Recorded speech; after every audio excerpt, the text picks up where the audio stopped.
क्या आप कभी कल्पना कर सकते हैं कि सिर्फ एक अकेला इंसान अपनी खुखरी के सहारे 40 हथियारबंद डकैतों का सामना कर सकता है? नहीं ना। लेकिन जो आज मैं आपको कहानी सुनाऊंगा वो कहानी एक असल कहानी है। ये कहानी 2010 की है, जब एक अकेला एक रिटायर्ड गुरखा सैनिक अपनी खुखरी के सहारे इतिहास रच देता है। उसका नाम था विष्णु प्रसाद श्रेष्ठ। और आज जो मैं आपको कहानी सुनाऊंगा वो वीरता की और साहस की एक ऐसी कहानी है जिसे सुनकर आपके रोंगटे खड़े हो जाएंगे। तो बिना किसी देरी के चलिए शुरू करते हैं आज का हमारा ये वीडियो। सितंबर 2010 जगह थी बिहार का मुजफ्फरपुर रेलवे स्टेशन। यहां से एक ट्रेन रवाना हो रही थी जिसका नाम था मौर्या एक्सप्रेस। ट्रेन में सैकड़ों यात्री मौजूद और उन यात्रियों के बीच एक शख्स मौजूद था जिसका नाम था विष्णु प्रसाद श्रेष्ठ। वो गोरखा राइफल से रिटायर हो चुका था और वो अपने घर नेपाल की ओर जा रहा था ताकि वो अपना बचा कुचा जीवन नेपाल में अपने परिवार के साथ बिता सके। उन्होंने कई साल भारतीय सेना में सेवा की, लेकिन कहते हैं ना, सैनिक का खून कभी ठंडा नहीं होता। और वो बात उस रात साबित होने वाली थी। रात के करीब 1 बजे ट्रेन बिहार के चंपारण जिले के छापिया और हरिनगर स्टेशन के बीच से गुजर रही थी। ये बिहार का बहुत ही घना जंगलों से घिरा हुआ स्टेशन था। इस स्टेशन के आसपास बड़े बड़े जंगल थे और ये बदनाम था डाकुओं और डकैतों के लिए। ट्रेन की स्पीड काफी धीमी थी और इसका कारण था घना जंगल और आगे कर्व मोड़। और इसी चीज का फायदा उठाकर ट्रेन में 35 से 40 हथियारबंद डकैत चढ़ गए। ये इलाका काफी खतरनाक था। अक्सर डकैत ट्रेनों में चढ़कर लूटपाट किया करते थे। ट्रेन की स्पीड बहुत धीमी थी, अंधेरा था और सभी लोग सो रहे थे। तभी अचानक ट्रेन रुक जाती है। लोगों को लगता है शायद आगे रेड सिग्नल होगा, लेकिन ये उनकी गलतफहमी थी। और अब जो होने वाला था वो बहुत ही भयानक था। ट्रेन के दरवाजों के बाहर हलचल होने लगती है और कुछ समय में दरवाजे तोड़ दिए जाते हैं और दरवाजे तोड़कर अंदर 35 से 40 हथियारबंद डकैत चढ़ जाते हैं। उनके हाथों में बंदूक, तलवारें, लाठियां और अलग अलग किस्म के हथियार थे। वो लोग अलग अलग बग्गियों में फैल गए और सबसे कहने लगे कि अपना मोबाइल, पर्स, पैसा और हार वगैरह जो भी कीमती सामान तुम्हारे पास है फटाफट इस थैले में डालो, नहीं तो एक एक करके सब मार दिए जाओ। तभी एक बुजुर्ग आदमी उनका विरोध करता है। उसे वो लोग मिलकर पीट देते हैं और एक औरत अपना मंगलसूत्र देने से मना करती है। वो लोग उसका मंगलसूत्र उसके गले से छीन लेते हैं। पूरी बग्गियों में, पूरी ट्रेन में रोने गूंजने की आवाजें आने लगी थी।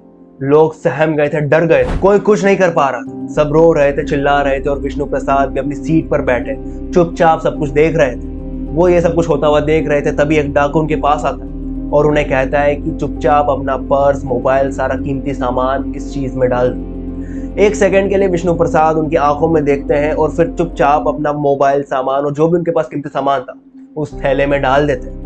वो पक्के सैनिक थे, उन्हें बिल्कुल पता था कि कब लड़ना होता और कब पीछे हटना होता। उन्हें बखूबी पता था कि 30-40 लोगों का जो हथियारबंद है उनका सामना करना एक बेवकूफी होगी। तो वो बिना कुछ करे चुपचाप अपनी जगह पर बैठ जाते हैं, क्योंकि इतने लोगों का सामना करना उचित नहीं था और यही उन्होंने ठीक समझा। लुटेरे सभी लोगों को लूट रहे थे, गाली गलौज कर रहे थे। उनकी नजर एक महिला पर पड़ती है जिसके कान में सोने की बालियां थी।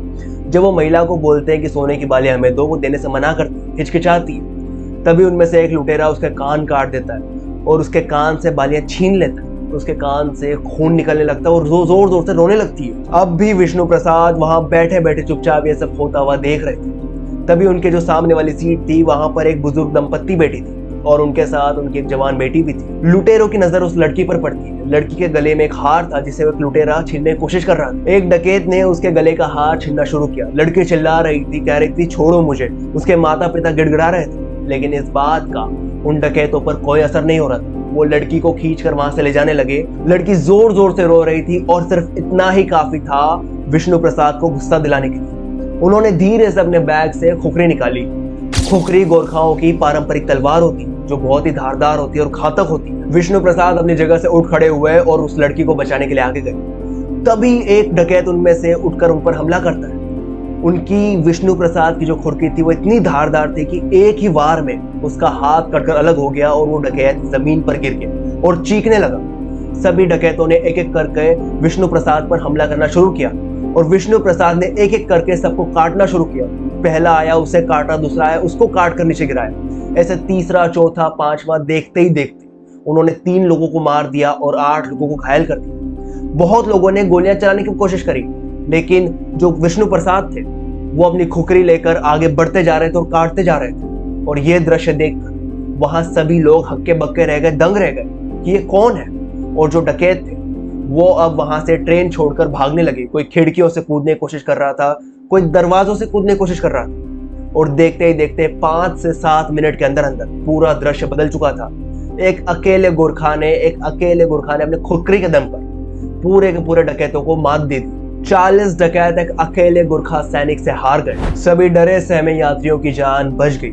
इस लड़ाई में विष्णु प्रसाद के हाथ में एक गहरी चोट आई थी, जिसकी वजह से उन्हें बाद में टाके भी लगे थे। विष्णु प्रसाद खुद उठकर उन घायल यात्रियों की मदद करने लगे, उन्हें संभालने लगे। उन्होंने ट्रेन का अलार्म बजाया और अगले स्टेशन पर जाकर ट्रेन रुकी। वहां पहले से ही पुलिस वाले और कुछ ऑफिशियल्स मौजूद थे। वो ये सारा मंजर देखकर हैरान रह गए, क्योंकि सारे के सारे जो कोचेस थे वो खून से लबालब भरे थे। खून के निशान इधर उधर सब जगह थे। वो देखकर हैरान हो गए थे, क्योंकि किसी जंगी मैदान से कम नहीं लग रहा था। और उनके बीच में खड़ा था एक बहादुर गोरखा सिपाही। भारत की सरकार ने उन्हें सम्मानित किया। नेपाल की सरकार ने उन्हें वीर गोरखा सम्मान पदक दिया। और जब उनसे पूछा गया कि आपने ये क्यों किया, तो उन्होंने बताया कि मैं एक गोरखा हूँ और मेरी खोखरी कोई साज सजावट की चीज नहीं है। ये तब चलती है जब किसी बेगुनाह पर हाथ उठता है। दोस्तों, ये कहानी थी एक ऐसे वीर की जिसने साबित कर दिया कि साहस कभी नहीं मरता। ये कहानी थी एक ऐसे योद्धा की जिसने अकेले अपने दम पर सैकड़ों लोगों की जान बचाई। आज भी कोई गोरखाओं की बहादुरी की बात करता है तो विष्णु प्रसाद श्रेष्ठ का नाम गर्व से लिया जाता है। तो कैसे लगे आपको हमारी कहानी? अगर आपको हमारी कहानी पसंद आई तो मुझे कमेंट्स में जरूर बताएं। ऐसी और कहानी सुनने के लिए subscribe to our channel behind the truth. Share करें इस वीडियो को अपनी फैमिली के साथ, अपने फ्रेंड्स के साथ, ताकि उन्हें भी आप विष्णु प्रसाद श्रेष्ठ की इस महान गाथा के बारे में बता सकें, इस महान कहानी के बारे में बता सकें। मिलता हूं आपसे अगले वीडियो में, तब तक के लिए गुड बाय, जय हिंद।